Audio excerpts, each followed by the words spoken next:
Good morning students, welcome to our E class. আমরা প্রকৃত রাজা নিয়ে আলোচনা করছিলাম, প্রকৃত রাজা প্রশ্নোত্তর পর্ব নিয়ে আলোচনা করছিলাম, পাঠ্যাংশের অনুশীলনী। আমি ইতিমধ্যে তোমাদের মৌখিক প্রশ্নাবলী, একের সঠিক উত্তর এবং দুইয়ের একটি বাক্যে উত্তর ও তিনের কিছু প্রশ্ন আমি ধরেছিলাম এবং আমি বলেছিলাম তিনে ক খ গ তোমাদের করার প্রয়োজন নেই। আমরা শুরু করেছিলাম তিনের ঘ থেকে। আগের ক্লাসে আমি তিনের ঘ এবং উ করিয়েছিলাম। আজ করব আমরা তিনের চ।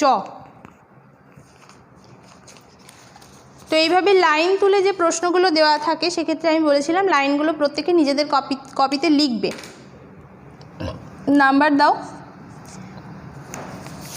তিনের চ, তিনের চ এর লাইন আছে যার, লাইনটা লেখো প্রত্যেকে। মানে তারে সকল সংসার।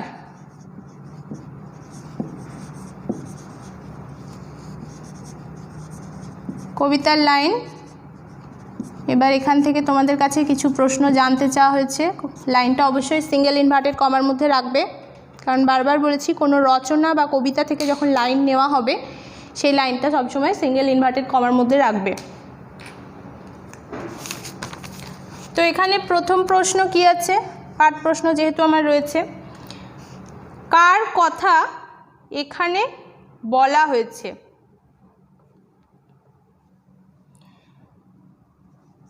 একজন প্রকৃত রাজার কথা এখানে বলা হয়েছে।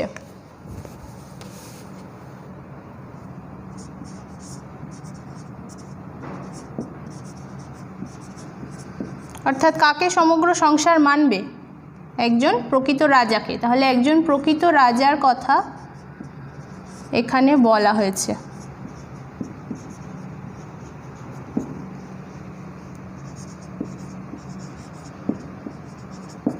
পরবর্তী পাঠ, তিনের চয়ের পরবর্তী পাঠ কি রয়েছে?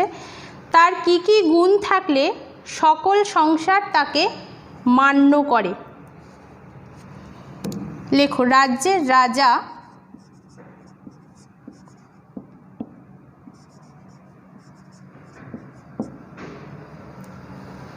নিজে হবেন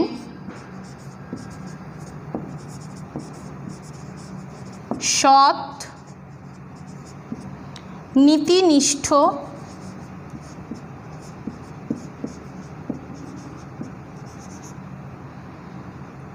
যে কোনো বিষয়ে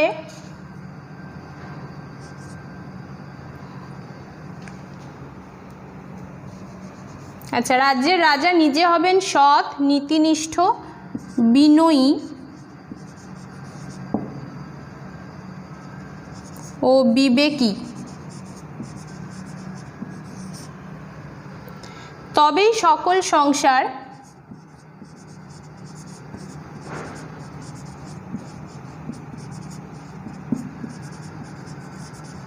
তাকে মান্য করবে।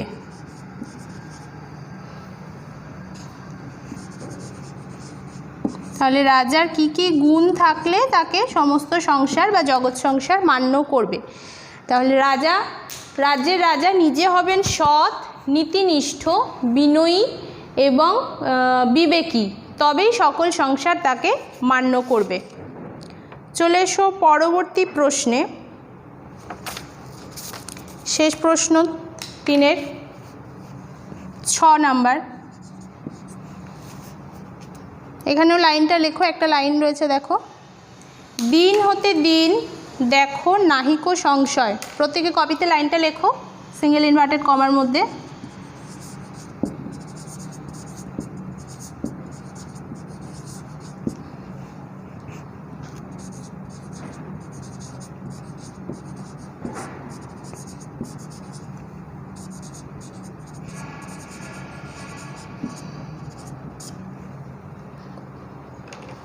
চলো দেখে নিই এই লাইনটা নিয়ে কি কি প্রশ্ন আমাদের কাছে আসছে।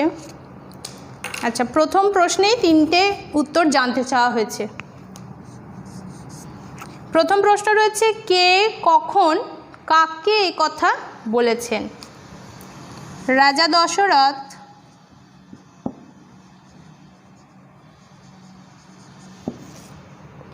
পুত্র রামচন্দ্রকে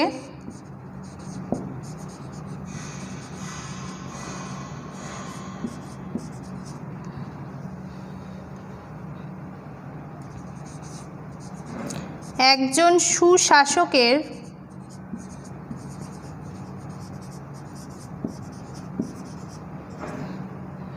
প্রকৃত রাজধর্ম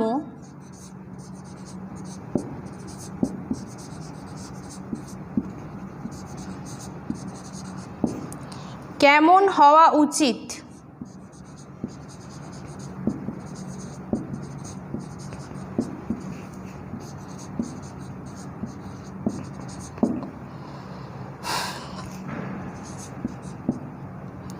তা নিয়ে আলোচনা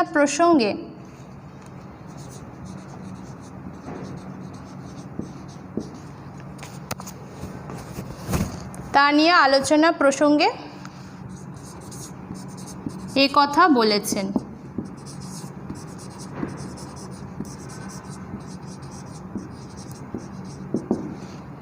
তাহলে একটা প্রশ্নের 3টে উত্তর আমরা এখানে জানতে চাওয়া হয়েছে, কে, কাকে, কখন এ কথা বলেছেন। এবং তাহলে রাজা দশরথ পুত্র রামচন্দ্রকে একজন সুশাসকের প্রকৃত রাজধর্ম কেমন হওয়া উচিত তা নিয়ে আলোচনা প্রসঙ্গে এ কথা বলেছেন। পরবর্তী পার্ট বলেছে তা রাজা দিন হতে দিন কখন হন। লেখো, অবিনয়ী ও অবিবেকী রাজা বা বিবেকহীন রাজা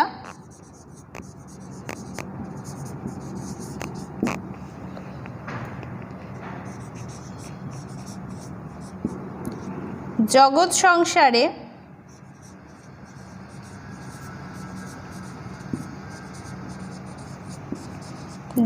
সংসারে দিন হতে, আবার এই লাইনটা দিন হতে দিন কথাটা সিঙ্গেল ইনভার্টেড কমায় রাখবে, অবিবেকী ও অবিনয়ী ও বিবেকহীন রাজা জগৎ সংসারে দিন হতে দিন হিসাবে গণ্য হন।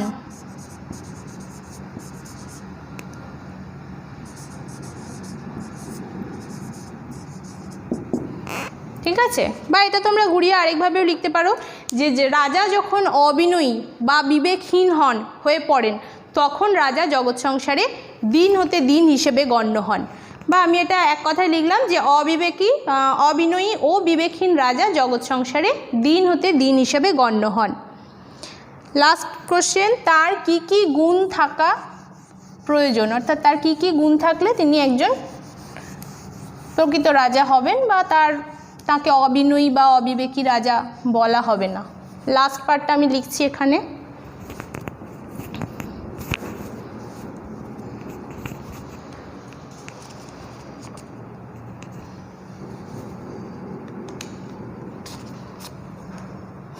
আরেকটা বক্স করবে, তাহলে তার কি কি গুণ থাকা উচিত, তার অর্থে কিন্তু এখানে অবশ্যই রাজার কথা বলা হচ্ছে, প্রকৃত রাজা। লেখো, একজন প্রকৃত রাজা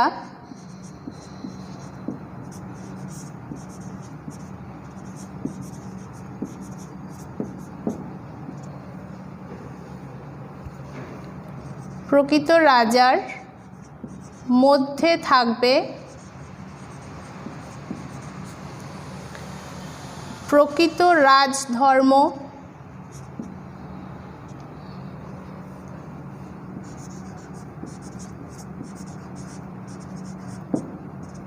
বিনয়, বিদ্যা। তিনি হবেন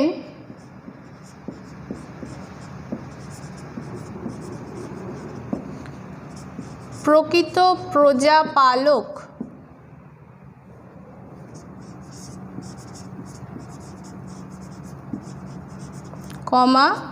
দরিদ্রের ত্রাতা। ত্রাতা কথাটার অর্থ রক্ষাকর্তা, দরিদ্রের ত্রাতা। আসলে এখানে কবিতার মধ্যে যে যে গুণাবলীর কথা রাজা দশরথ চেয়েছেন একজন প্রকৃত রাজার মধ্যে থাকবে, সেগুলোকে সংক্ষিপ্ত করে আমাকে এখানে প্রশ্নটার উত্তর জানতে চাওয়া হয়েছে যে তার মধ্যে কি কি গুণাবলী থাকা দরকার বা কি কি গুণ থাকা দরকার। একজন প্রকৃত রাজার মধ্যে থাকবে প্রকৃত রাজধর্ম, বিনয় বিদ্যা, তিনি হবেন প্রকৃত প্রজাপালক এবং দরিদ্রের ত্রাতা। তাহলে এইগুলো হচ্ছে সমস্ত কিছু তার গুণাবলী, যে গুণাবলীগুলো একজন প্রকৃত রাজার মধ্যে থাকা আবশ্যক বা জরুরি। তো আমাদের প্রশ্নোত্তর পর্ব এখানে শেষ হলো। এখানে 3 পর্যন্ত আমি আজকে তোমাদের শুধু প্রশ্নোত্তরগুলো নিয়ে আলোচনা করলাম। আরও কিছু অবশিষ্ট প্রশ্নোত্তর রয়েছে যেগুলো নিয়ে আমরা আলোচনা করব। আজকের ক্লাস এই পর্যন্ত। ততক্ষণ পর্যন্ত তোমরা বাড়িতে এগুলো ভালো করে অভ্যাস করো এবং আশা করি এগুলো আমি তোমাদের কাছে ক্লিয়ার করতে পেরেছি, উত্তরগুলো কি কি জানতে চেয়েছি, কি কি বলা হয়েছে, বোঝানো গেছে ঠিকঠাকভাবে। এগুলো বাড়িতে অভ্যাস করো আর কবিতাটা ভালো করে আরেকবার পড়ো। আজকের ক্লাস এই পর্যন্ত।